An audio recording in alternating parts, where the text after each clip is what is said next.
if you were too bullet, like, buying three, or 3.5 rate caps going in at that point, and then assuming double digit growth, and you're not getting those NOIs, and then you're starting to get into that kind of situation, probably that's a tough conversation. Interest rates might be going in the next year or two, and how do you think that might affect multifamily investments? And I know that a lot of the rate caps have been expiring, and people's interest rates have shot up, and making the deals that used to be cash flowing not cash flowing. In other words, it's a debt problem, not a real estate, a multifamily problem, right? So what are your thoughts on that?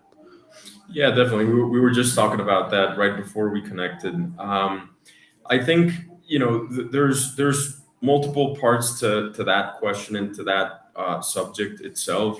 When you think about it from a maturity, rate caps expiring kind of perspective, it will always also depend on how you bought, what you projected, what you assumed, and then if you were too bullet, like buying three, or 3.5 rate caps going in at that point, and then assuming double digit growth, and you're not getting those NOIs, and then you're starting to get into that kind of situation, probably that's a tough conversation.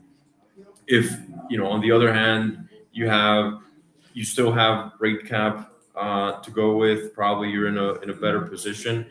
In our case, we're fine, obviously, with the even if you have rate caps, the debt service increase, probably cash flow is a lot lighter than what we assumed. But if you're in the black, you're fine. It's just a matter of having in mind what's next. What we think is definitely, rate decrease is not coming.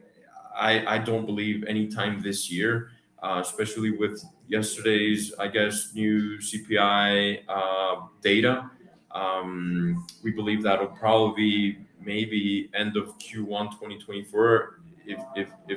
If anyone out there is like in that kind of situation, I think it'll be tough maybe for the next 3 to 6 months. But I mean, on the other hand, if we're thinking about it from the acquisition side, I think that's where we're going to start seeing that gap that we were talking about minutes ago narrow down a little bit better in terms of expectations from sellers and buyers, and probably some more transactions going on.